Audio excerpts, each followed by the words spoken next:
Bonjour tout le monde. Bonjour tout le monde et bienvenue dans une nouvelle vidéo qui entre toujours dans le cadre des cours en ligne de la MPSI 3 du CPGE Moulay Youssef de Rabat. Dans cette vidéo, je vais essayer d'expliquer ou d'introduire les espaces pré-hilbertiens réels et spécialement le produit scalaire et la norme sur ces espaces ou et voir en fait le lien entre ces deux notions. Voilà, donc, et traiter quelques exemples fondamentaux et classiques pour la suite de ce cours. Voilà, donc comme ces espaces sont appelés, donc ce sont des espaces pré-hilbertiens réels, donc on va traiter que le cas réel, et il y a évidemment le cas complexe, les espaces pré-hilbertiens complexes, c'est une autre théorie qui est similaire à celle des espaces pré-hilbertiens réels, mais notamment il y a une toute petite différence entre les deux. Comme ces espaces sont appelés pré-hilbertiens, donc ce hilbertien est dû au mathématicien allemand David Hilbert, qui est un homme né en 1862 et il est mort en 1943. Donc c'est un mathématicien allemand qui a contribué dans pas mal de domaines mathématiques, notamment la théorie des invariants, la géométrie, les équations intégrales, l'analyse fonctionnelle, la logique mathématique, la physique mathématique, les calculs des invariants et plein d'autres. Voilà. David Hilbert avait une conférence, avait donné un exposé dans une conférence internationale des mathématiques, ou dans un congrès international de mathématiques à Paris en 1900. Il a donné un exposé qui contient 23 problèmes non résolus, 23 problèmes ouverts. Et c'était vraiment le point qui a rendu ce David Hilbert un célèbre mathématicien. Un célèbre mathématicien qu'on traite dans la plupart du temps parmi les grands mathématiciens du XXe siècle. Voilà. Alors, comme j'ai dit, dans toute la suite, on va prendre E un R espace vectoriel, donc toujours E est un R espace vectoriel, donc le cas complexe se traite d'une façon similaire. Et premièrement, je vais essayer de définir ce que c'est qu'un produit scalaire. Donc on va prendre E un R espace vectoriel de dimension finie ou infinie, et F une application de E fois E du produit cartésien E croix E vers R réel. D'accord? Donc on dit que F est un produit scalaire sur E s'il vérifie les 4 propriétés suivantes. Donc la première, c'est que F, il faut qu'elle soit bilinéaire. Donc c'est une application bilinéaire, ça veut dire que c'est une application qui est linéaire par rapport à la première variable et linéaire par rapport à la deuxième variable. D'accord? La deuxième, il faut que F soit symétrique. Ça veut dire quoi? Ça veut dire que pour n'importe quel U et V dans E, il nous faut que F de UV, c'est le produit scalaire VU. Donc le produit scalaire UV, c'est la même chose que le produit scalaire VU. Voilà. Pour tout vecteur U de E, il nous faut que F de UU est positive. Donc F elle est positive, on dit que F est positive. F de UU, on l'appelle forme quadratique associée à l'application bilinéaire F. Voilà, puis donc il faut que la forme quadratique soit positive, et il faut que UF soit défini ou soit non dégénéré. Donc, des fois on dit défini, des fois on dit non dégénéré, ça dépend des bouquins. Défini, ça veut dire que F de UU égale à 0 si seulement si U égale à 0. D'accord? Donc ça c'est 0 de R, ça c'est 0 de l'espace. Voilà. Pour le cas complexe, f pas bilinéaire, mais cisquilinéaire. Ça veut dire que elle est antilinéaire par rapport à la deuxième variable ou par rapport à la première, ça dépend des définitions. Donc linéaire par rapport à une variable, antilinéaire par rapport à une autre variable. Antilinéaire, ça veut dire que juste pour la multiplication par un scalaire, lorsqu'on fait sortir le lambda, on le sort par un lambda bar. Par f de lambda fois x, c'est lambda bar fois f de x.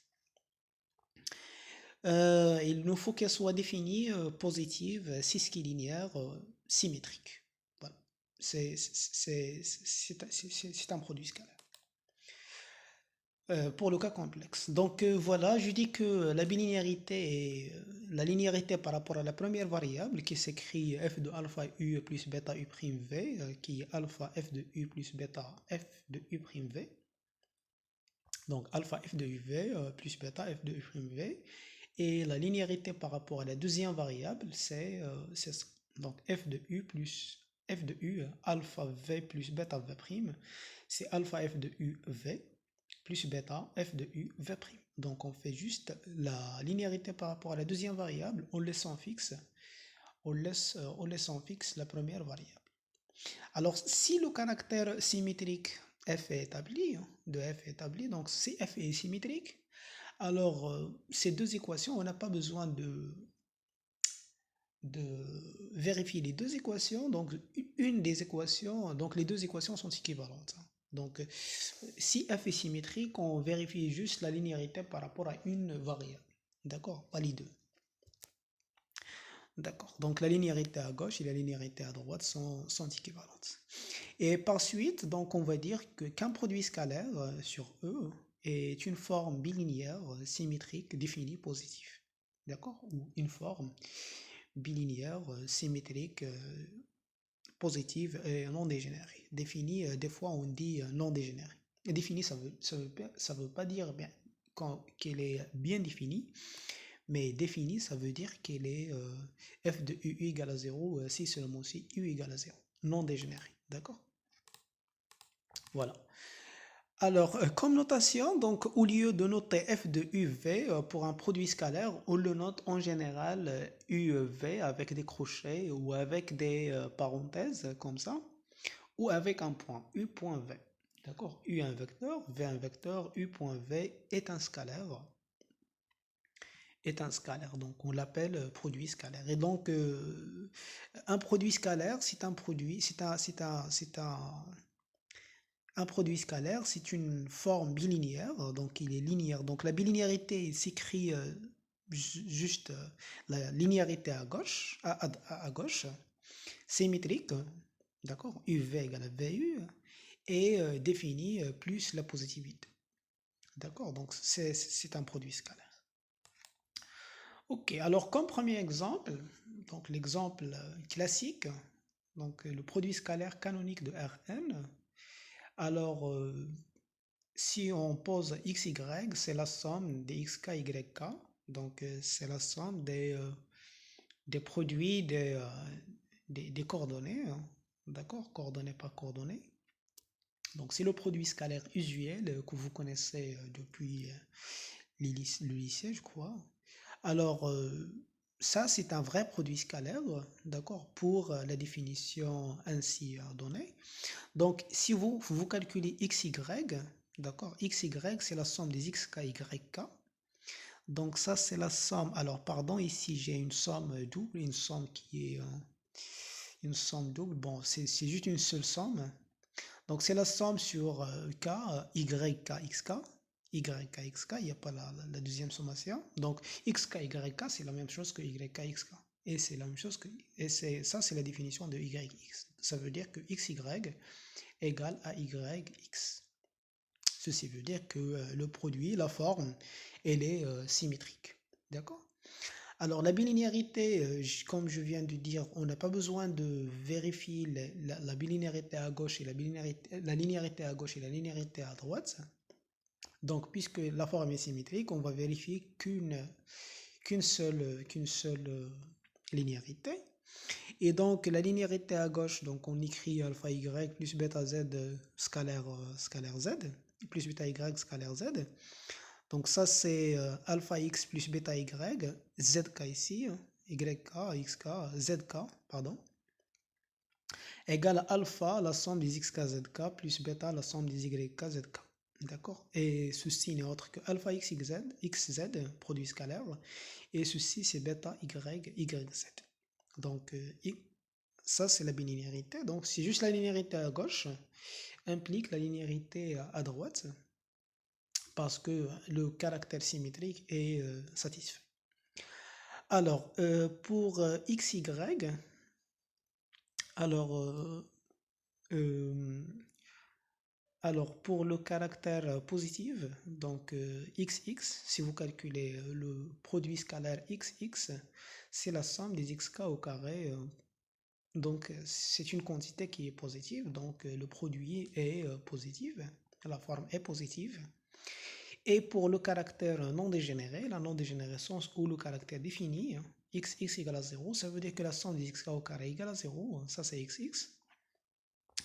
Et ceci veut dire donc la somme des carrés égale à 0, ça veut dire que toutes les nombres sont donc la somme des nombres positifs et nuls. Si c'est le mot aussi, toutes les nombres sont nuls. Et du coup, les xk sont tous nuls. Ceci veut dire que x est le vecteur nul.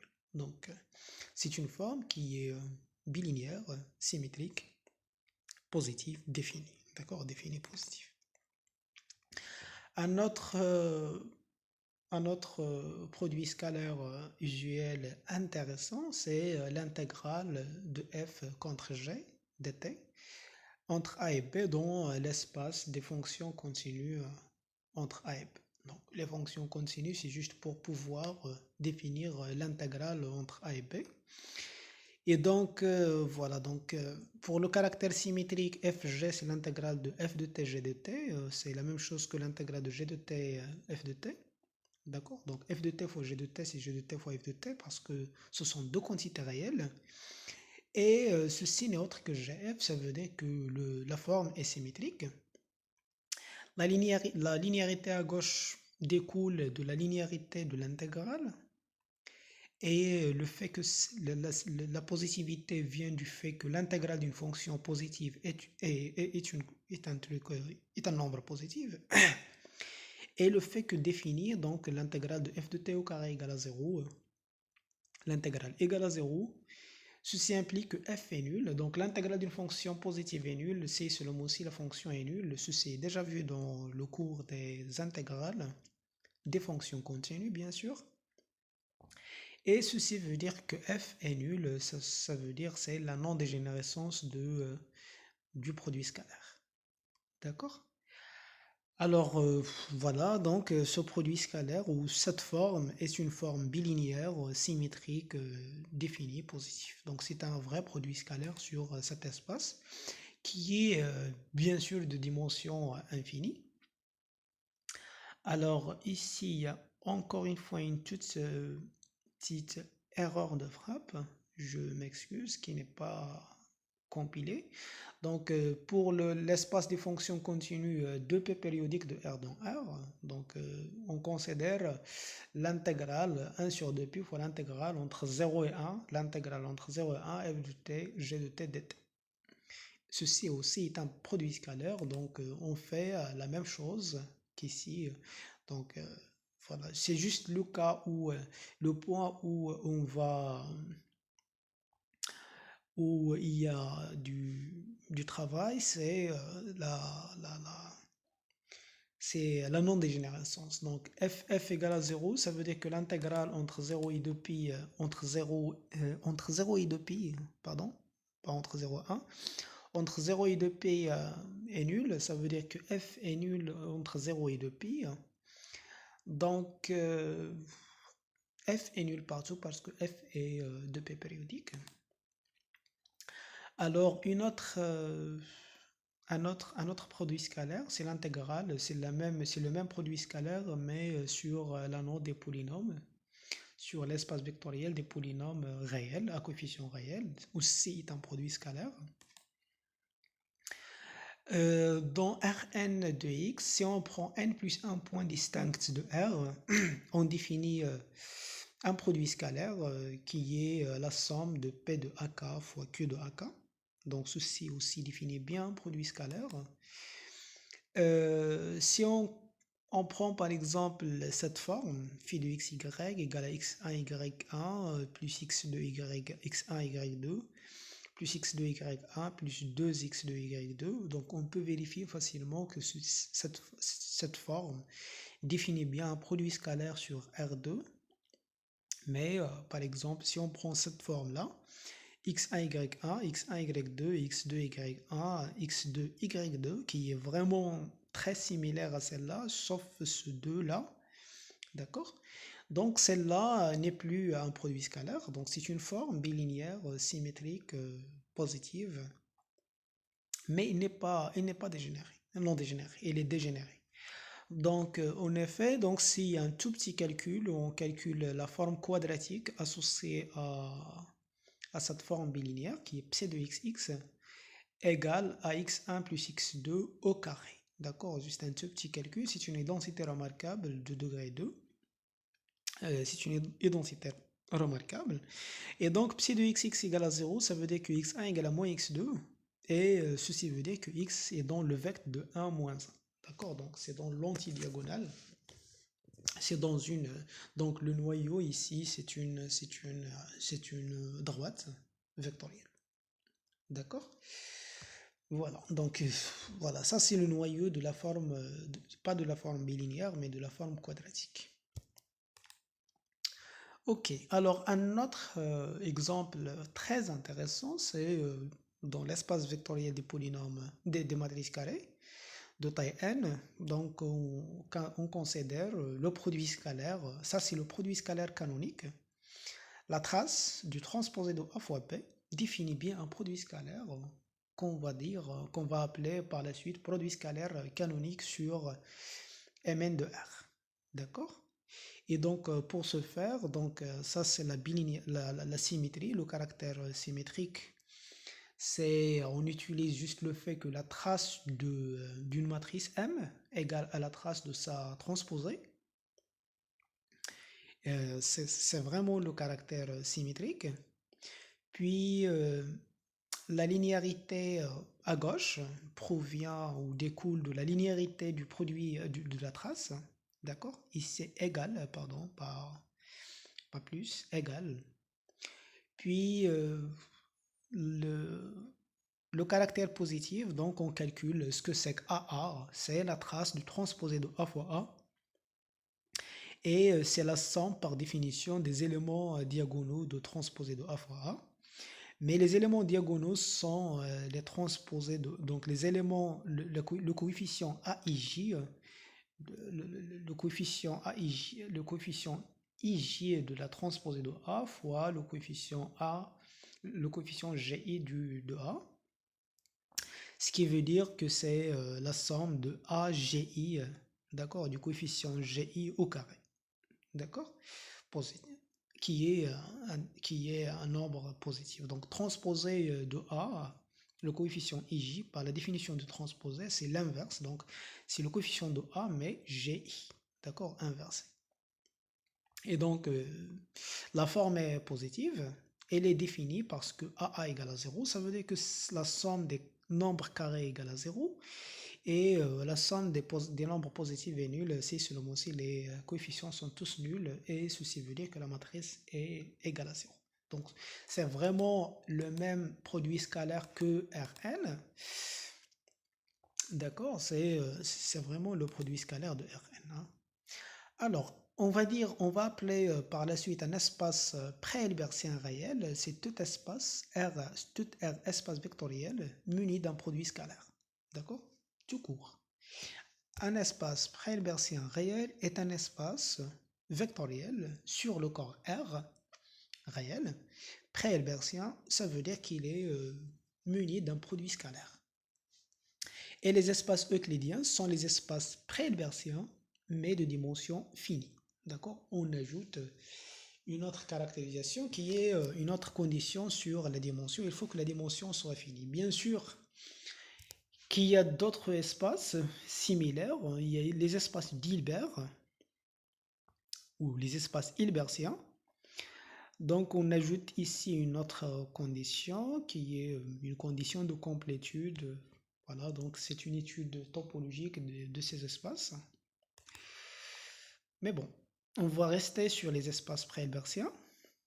Alors, le premier théorème, la première des propriétés très intéressantes, c'est l'inégalité de Cauchy-Schwarz. D'accord? Donc, étant donné E un R espace pré-hilbertien, donc le produit scalaire de xy au carré est inférieur au produit scalaire de xx fois le produit scalaire de y à y. Et on a l'égalité si seulement si le couple xy est lié, est une famille liée. D'accord? Donc l'égalité si seulement si la famille est liée et inégalité stricte si la famille est libre. D'accord? Donc ceci va peut-être vous rappeler d'une certaine inégalité de Cauchy-Schwarz qu'on avait vu dans le cours comme conséquence des applications,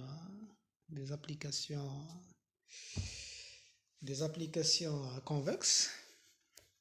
Alors pour la preuve de ce théorème, c'est quoi? C'est vraiment la même preuve que les fonctions convexes. Alors si on prend y nul, d'accord, donc ou x, c'est y égale à 0, donc y égale à 0, et donc et x y égale à 0, donc voilà, donc ils sont tous, on a 0 égale à 0, donc on a l'inégalité, donc on va supposer que y est non nul hein, par la suite. Et si y non nul, donc on va appliquer la positivité, du produit scalaire à x plus lambda y, quel que soit lambda dans R. Donc x est positive, z est positive. On développe ça, donc la linéarité par rapport à la première variable et la linéarité par rapport à la deuxième variable, on trouve un trinôme comme ça, lambda carré y plus 2 lambda xy plus xx. Donc c'est un polynôme de degré 2 qui est toujours positif. Et comme vous connaissez, un polynôme de degré 2 est positif si seulement si le discriminant est négatif. Sinon, si le discriminant est positif, négatif ou nul bien sûr. Si le discriminant est positif, donc le polynôme admettra deux solutions, d'accord? Et si vous faites deux racines, pardon, pas de solution, deux racines, et si vous faites le graphe du trinôme, du parabole, donc vous allez trouver que entre les deux racines que le polynôme est négatif. Mais le discriminant, c'est quoi? C'est 4 xy au carré moins 4 fois xx y est négatif. C'est l'inégalité de Cauchy-Schwarz. Voilà. Alors pour le cas d'égalité, donc si l'égalité est vérifiée, donc ça veut dire quoi? Donc l'égalité égale à 0, ceci égale à 0, ça veut dire que ceci égale à 0, ça veut dire que il existe un certain lambda, ça veut dire que le discriminant est égal à 0. Hein. Si le discriminant est négatif strictement, ceci veut dire que ce trinôme est toujours positif. Alors, si vous calculez, si vous recalculez, alors le déterminant est égal à 0, le discriminant égal, bon, pardon, si ceci est égal à 0, hein, d'accord, donc pour le cas égalité ici, alors pour l'égalité, ici égalité, si vous calculez le discriminant, c'est égal à 0. Et le discriminant égal à 0, ça veut dire que celle-là admet une solution réelle, double. Notez lambda 0, donc x plus lambda 0 y, x plus lambda 0 y égale à 0, ça veut dire que cette quantité-là égale à 0. Et puisque le produit scalaire est défini, donc ceci implique que x plus lambda 0 y égale à 0. Ça veut dire que le couple xy est lié. Alors pour l'autre sens, c'est évident. Alors on écrit x égale lambda y. Alors, on calcule xy. Donc, c'est quoi? C'est on remplace y, on place x par lambda y. Puis, on utilise la linéarité par rapport à la première variable. Donc, lambda y, c'est lambda y, le tout au carré, c'est lambda carré y. Puis, on peut écrire ceci comme étant lambda carré ou lambda carré fois y fois y. Le premier, c'est lambda y, y, et ça, c'est xx. D'accord? Voilà. Alors, comme des exemples qu'on avait déjà vu pour le cas, pour la convexité, donc c'est l'inégalité de Cauchy-Schwarz dans Rn, d'accord? Donc on prend juste simplement le produit scalaire, par cette fois-ci, le produit scalaire canonique de Rn, donc il donne directement l'inégalité de Cauchy-Schwarz déjà vue, déjà démontrée par la convexité dans le cours des fonctions convexes. Également, l'inégalité de Cauchy-Schwarz déjà démontrée pour les fonctions continues à l'aide de l'intégrale. Donc, si on calcule, on considère ce produit scalaire, donc on obtient l'inégalité de Cauchy-Schwarz directement comme conséquence du fait que cette intégrale définit bien un produit scalaire sur cet espace-là. D'accord? Et plein d'autres inégalités. Alors, Schwarz, ce que c'est que ce Schwarz? Donc, c'est un mathématicien allemand également. Il est né en 1843 et mort en 1921 à Berlin. Donc c'est un mathématicien allemand. Ses travaux sont marqués par une forte interaction entre l'analyse et la géométrie. Et donc lorsqu'on parle des espaces pré-hilbertiens ou des inégalités comme ça, donc on fait de la géométrie et de l'analyse, pas de l'algèbre, de l'analyse. Donc c'est une sorte de vision analytique pour ces espaces déjà considérés algébriques. Alors, maintenant, qu'est-ce que c'est que la norme? D'accord? Ou la norme euclidienne, plus précisément. Alors, une norme euclidienne, c'est juste cette quantité-là, la racine carrée de UU, du produit scalaire, la racine carrée de la forme quadratique associée au produit scalaire. D'accord? C'est la racine carrée de la forme quadratique associée au produit scalaire. On va l'appeler norme euclidienne. Ou norme, mais bon, c'est une norme euclidienne. Un vecteur unitaire, donc un vecteur U non nul de E, sera dit unitaire si les deux normes égales à 1. Donc c'est la norme de U égale à 1. Alors la racine carrée, alors cette quantité est bien définie parce que le caractère positif du produit scalaire. D'accord? Donc on va dire que cette norme est une norme associée au produit scalaire. D'accord? Ou c'est une norme euclidienne associée au produit scalaire de E. D'accord? Alors cette norme, il vérifie les trois propriétés fondamentales. C'est que la norme de x égale à 0, si seulement c'est x égale à 0. Il est homogène par rapport à lambda. Donc lambda x homogène. Donc lambda x, produit scalaire, la norme de lambda x, c'est la valeur absolue de lambda fois module de x.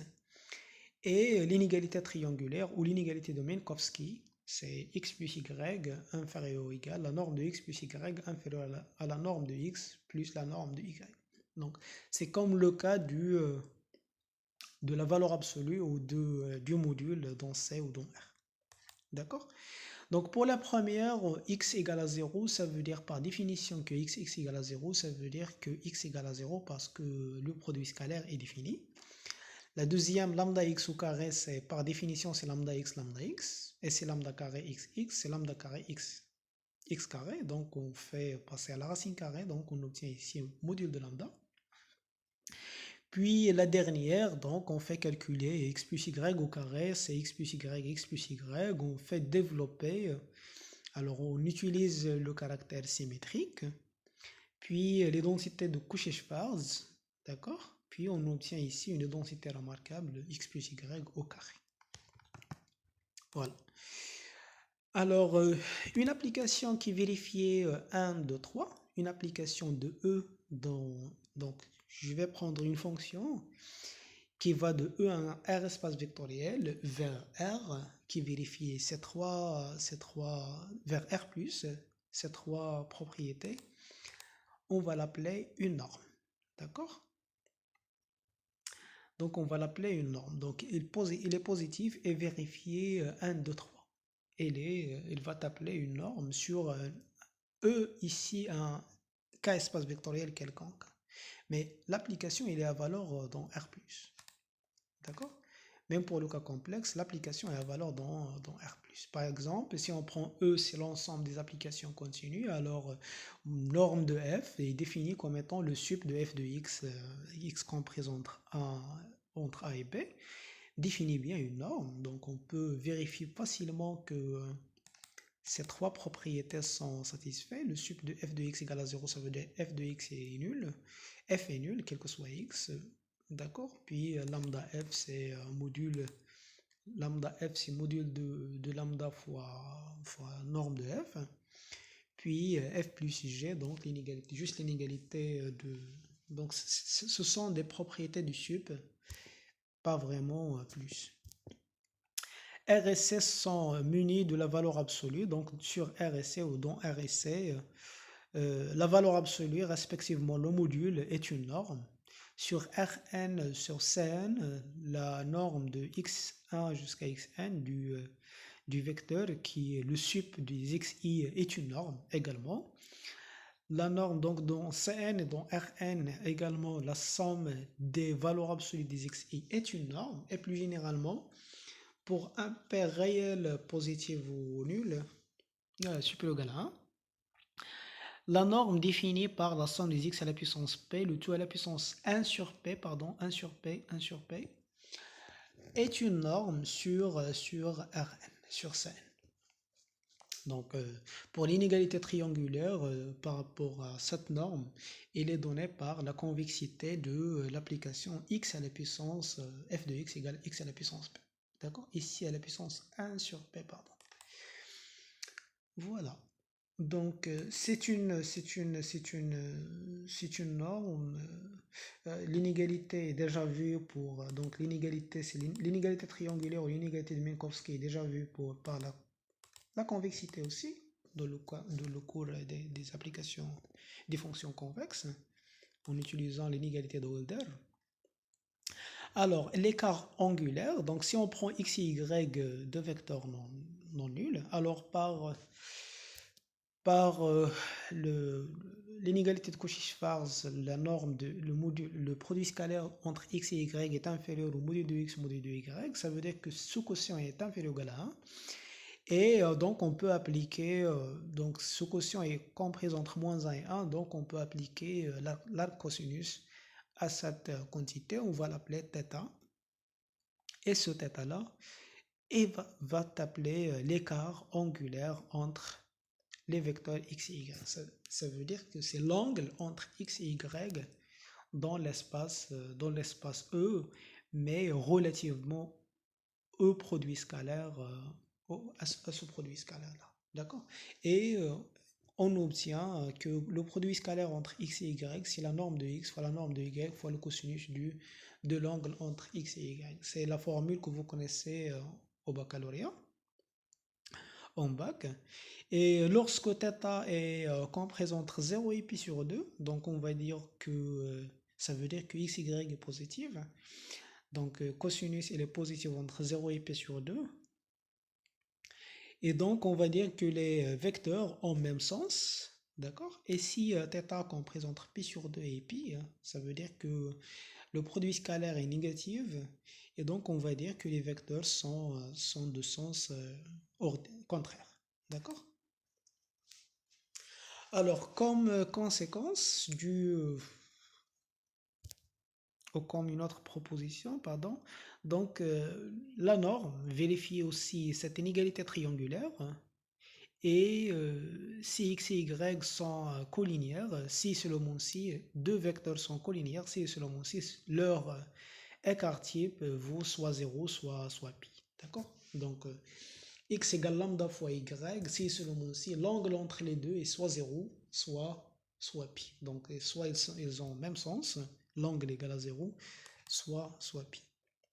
Alors, pour la première, juste on utilise, alors on écrit module de x ou, valeur, ou norme de x, c'est norme de x plus ou moins y, moins plus y, on ajoute et on retranche y, puis on utilise l'inégalité triangulaire, d'accord? Donc on obtient que la norme de x moins la norme de y est inférieure à la norme de x plus ou moins y, et puisque x et y jouent des rôles symétriques, donc on peut directement dire que y moins x inférieur à x plus ou moins y. D'accord? Puis, donc c'est ce qui donne en fait la première inégalité. D'accord? Pour celle-là, c'est juste l'inégalité triangulaire. Et c'est un encadrement très très intéressant. C'est un encadrement qui est déjà satisfait pour la valeur absolue, hein, dans R. Donc pour la deuxième, vous faites juste... alors pour la deuxième, x, y sont collinéaires. D'accord? Donc x et y sont collinéaires si seulement si x, y égale à x carré, y carré. D'accord? Donc ce qui donne en fait le résultat. D'accord? Celle-là, pardon, c'est... Bon, pour celle-là, je l'ai supprimée, pardon. Mais bon, c'est pas du tout grave. Alors, l'égalité, alors oui, pardon. Alors, pour celle-là, on montre l'égalité pour le cas où... oui, je l'ai supprimé, pardon.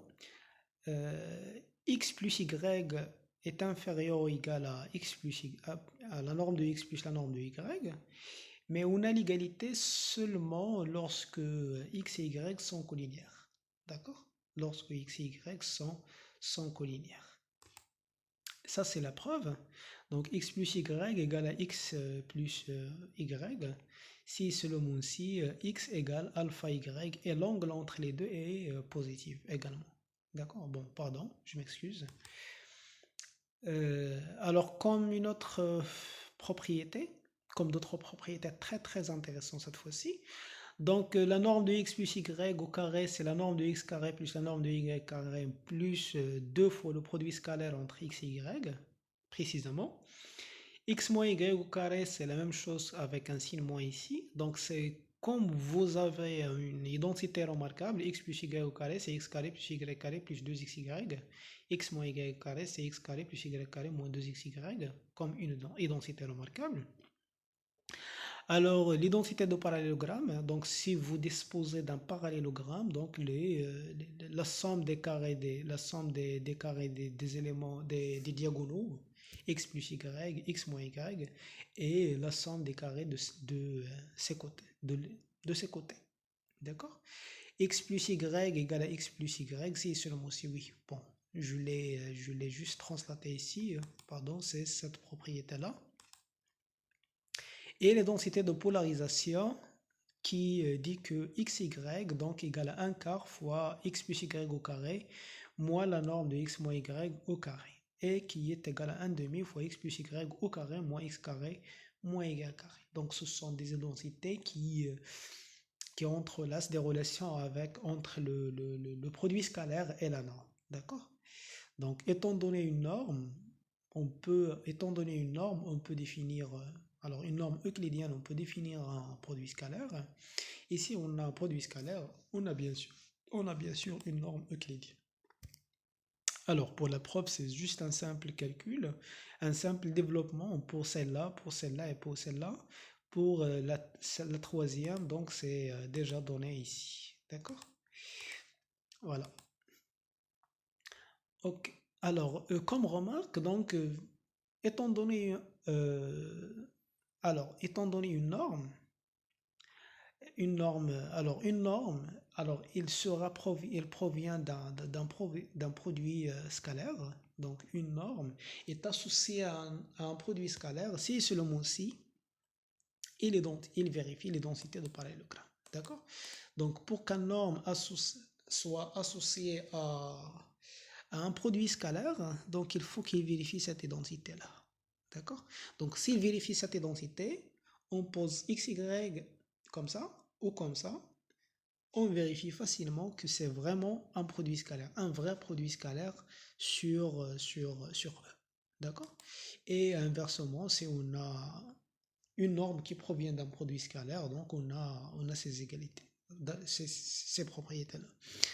Alors, pour qu'une norme soit issue d'un produit scalaire, il suffit qu'il vérifie les densités de parallélogramme, et dans ce cas, on définit le produit scalaire par les densités de polarisation, celle-là. D'accord? Alors, une norme qui provient d'un produit scalaire sera dite une norme euclidienne, et pas toutes les normes proviennent d'un produit scalaire.